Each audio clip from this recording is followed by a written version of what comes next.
Okay, ladies and gents, so now you're ready for your discs. For this, you'll need 4 medicine cups.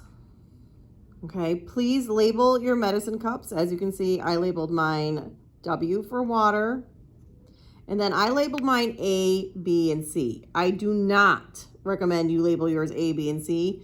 This will, in the end, confuse you and have a chance that you put the wrong thing in the wrong place. Please label them with something that is related to your product. Like if you're using Lysol versus Clorox, then you can say L for Lysol, C for Clorox, okay? Also take note, I already put my liquids into these, and as you can notice, there is a lot of bubbles, okay, that form in this process. You don't really want bubbles, you really want there to be actual liquid in there. So you might decide to do this part earlier. Like you might want to do it before you even label your Petri dishes. If you decide to do that, you can move that in your directions to the top and have this be second. That's fine. All right. If you want to talk about this first, if you want to do this and then label this and then talk about your bacterial lawn, you can also do that. All right. If you want to leave the bubbles in, sure, leave the bubbles in. It might be a source of error. Okay. But if I had more time, I would wait for all of these to go down. This one in particular, I don't really see a good amount of liquid in there, and that's concerning to me. If I can take the top off of a container, please take the top off of the container. But some of them, you can't take the top off. And so then you get the bubbles. Also, if you are using wipes, you're going to have to squeeze the liquid out of the wipes, or if there's some at the bottom of the container. You don't need a lot. You need only enough to cover your little paper discs that you are going to punch out on your own using a hole punch. Okay, so using the hole punch, you'll punch holes, which I already did. All my holes are here. And then you also have a choice of disinfecting when you go to put them onto the Petri dishes, but we're not there yet. First, we're going to put our holes, our little paper discs, into each one. So I'm going to start with water first because I don't want to accidentally contaminate the other things with the water. Okay, I don't want like disinfectants to get into the water by me not doing it first. So I'm going to put all 3. I like to make sure that they go to the bottom. Okay. And then I'm going to do 3 of the next one. Okay. And you might decide to get, maybe you want to get, say, another thing of water so you can rinse off your tweezers or forceps in between each time. Okay. I don't really have that availability here. All right. So I'm just going to continue on. I have a bunch more that I need. Uh-oh, they're all put together. So you do want to make sure you don't have more than one together, okay? Because that would also mess up your experiment, right? If you had 2 stuck together, that would make one thicker than another one. And again, I'm going to push these down so they get past the bubbles. All right? And then I'm going to do my last set. And again, maybe I needed to make sure these were all loose before I started. All right.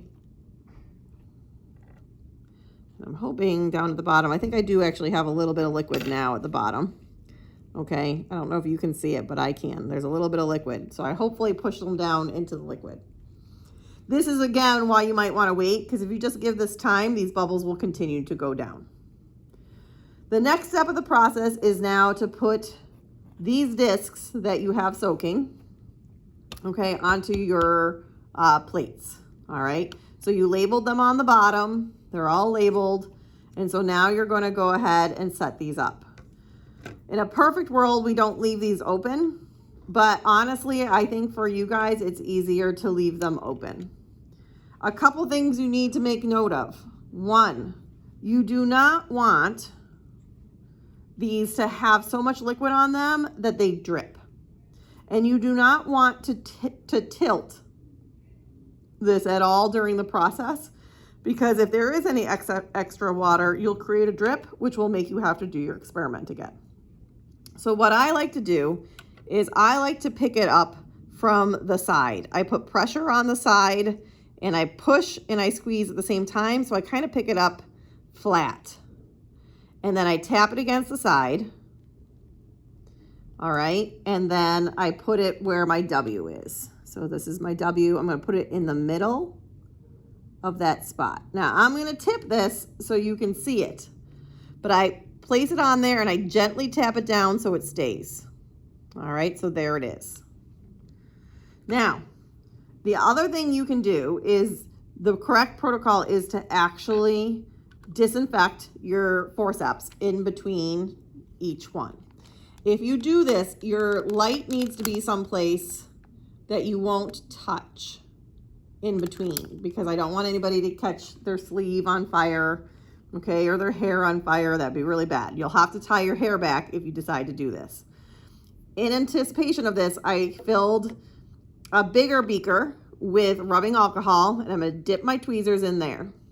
I just want the ends to be wet. And then the big trick here is you cannot hold your tweezers like this. Doing it like this will possibly burn you. You have to hold them sideways. And the main goal is simply to make sure you burn off the alcohol.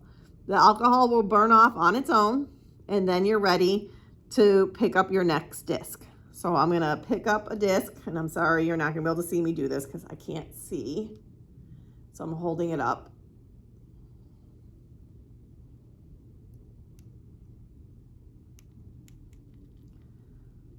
Hold on, because I still have bubbles, so I have a problem.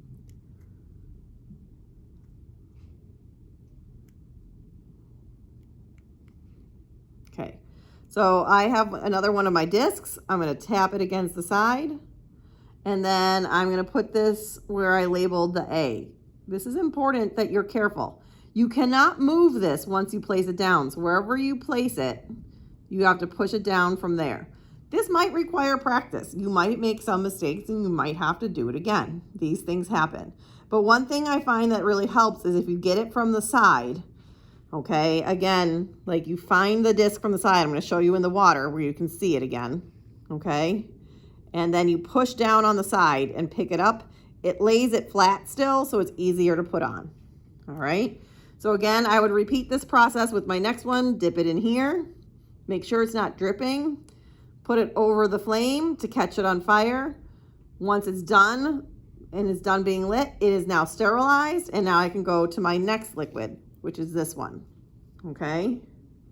And again, I can't show you this process because I can't see in here because I needed to wait longer for my bubbles to disappear. But now that I have my disc, I'm gonna put it down. I'm gonna tap against the side. See how I still, and I lost it. I'm gonna tap it against the side, and then I'm gonna put it into where I have my B. Here's my B. So again, tap, tap. Just to keep, you don't have to push, you just tap. So see, here's 3 of my discs. I'm gonna leave it there because this video is gonna be crazy long as it is. But once you have all 4 discs on there, you're gonna put your top on, and then you're gonna flip it upside down. And please do not tilt these, okay, in this process. Just flip it and be done. I promise you, I'll tip it to show you, but they're on there. They're not moving.